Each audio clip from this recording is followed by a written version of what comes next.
AITA for telling my ex I don't care if her daughter is crying about being left behind when my son's with me. I, 27M, was in a relationship with my ex, 26F, for about 4.5 years. We met when we were young, around 20, and fell hard for each other. At the time, I thought she was the one. We had all those big, youthful dreams of building a future together, traveling the world, and starting a family. Looking back now, I see the cracks were always there, but when you're young and in love, you tend to ignore them. About 2 years into our relationship, we had our son, who is now 6. I'll admit, we weren't exactly planning on becoming parents so early, but when it happened, I committed. I wanted to be a great dad and partner, and I truly believed we could handle it together. For a while we did. Those early months were tough. Sleepless nights, endless diapers, the stress of being young parents. But they were also some of the happiest times of my life. Holding my son for the first time changed me in ways I can't even explain. But as our son grew, things between my ex and me started to unravel. She seemed distant, and communication became strained.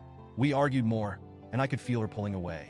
At first, I chalked it up to the stress of parenting, but something in my gut told me there was more to it. I ignored the signs for a long time because I didn't want to believe our little family was in trouble. When she got pregnant again about 2 years after our son was born, I hoped it would be a turning point. Maybe having another baby would bring us closer and help us rediscover the bond we'd lost. But instead of feeling joy, I felt uneasy. Something wasn't right.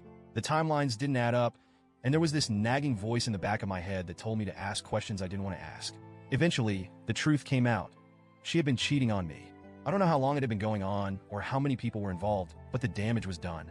When her daughter was born, I insisted on DNA tests for both kids. It was one of the hardest things I've ever had to do, but I needed to know the truth. The results came back, and they confirmed what I suspected. My son was biologically mine, but her daughter wasn't. Seeing it on paper made it all feel so final. I remember sitting in my car after getting the results, just staring at the envelope and feeling this mix of relief, anger, and heartbreak. Relief that my bond with my son was real. Anger at my ex for betraying me and putting me in this position. Heartbreak for the life I thought we were building together that was now gone. We broke up shortly after that. I fought hard for 50-50 custody of my son because I wanted to be in his life as much as possible. My ex and her family begged me to stay involved with her daughter too. They argued that the kids deserved to grow up together and that I had already been a father figure to her during her pregnancy and her early months. But I couldn't do it. It wasn't just about the betrayal, though that was a big part of it. It was also about boundaries. I knew I didn't have the emotional capacity to be a father to a child who wasn't mine, especially after everything that had happened. And honestly, I resented being put in that position in the first place.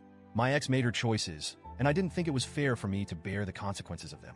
To be clear, I never went out of my way to be cruel or dismissive. I told my ex firmly, but politely, that I wouldn't be involved in her daughter's life. I documented everything in emails to make sure there was a clear record of our conversations, just in case it ever became an issue.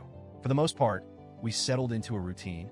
Custody exchanges were quick and businesslike, and I focused on being the best dad I could be to my son. But over the past year, things have started to escalate. My ex has been pushing harder and harder to get me to include her daughter in my life. She'll make comments during drop-offs about how her daughter misses me or how she wishes the kids could spend more time together. She's even sent me long text messages late at night, pleading with me to reconsider. She always frames it as being for the kids, but I know it's not really about them. The breaking point came a few weeks ago. We were doing a custody exchange at a local park, and she approached me while I was helping my son into the car. She was holding her daughter's hand, and I could tell she had been crying. She started talking about how much her daughter struggles whenever her brother leaves. She said her daughter cries and asks why she doesn't get to come with me. She said her little girl wants to run up and hug me, but doesn't because she knows I wouldn't be okay with it. She begged me to reconsider. She said, "I know I messed up, but she didn't choose this. Can't you see her as your son's sister and love her for his sake? If not for hers." I won't lie. Hearing her say that hit me hard. I'm not some emotionless monster. I felt for her daughter. I really did. But at the same time, I knew I couldn't give my ex what she wanted. I've been clear about my boundaries from day one, and I wasn't going to let her guilt me into changing them. So I told her, as calmly as I could, that I didn't care. I said, I didn't make her daughter, and I'm not going to be responsible for raising her. You need to put that energy into finding her real father and leave me alone. Then I got in my car and drove away. Since then, things have blown up. Her sister DM'd me on social media, accusing me of being heartless and asking how I could turn my back on an innocent child. She said I was punishing the little girl for something that wasn't her fault. Then one of my ex's friends messaged me too, but her tone was a lot more aggressive. She called me misogynistic and claimed I wouldn't be acting this way if the child was another boy. That accusation floored me because it's completely untrue, but it still stung. Now I'm sitting here second-guessing everything. I've always believed that my boundaries were fair and necessary, but hearing people say these things makes me wonder if I'm being too cold. On one hand, I know I'm not responsible for my ex's mistakes, and I have every right to focus on my son. On the other hand, I feel terrible for her daughter. She's just a kid, and none of this is her fault. So, Reddit, AITA, should I have handled this differently? Or is it okay to stand my ground and prioritize my own mental and emotional well-being?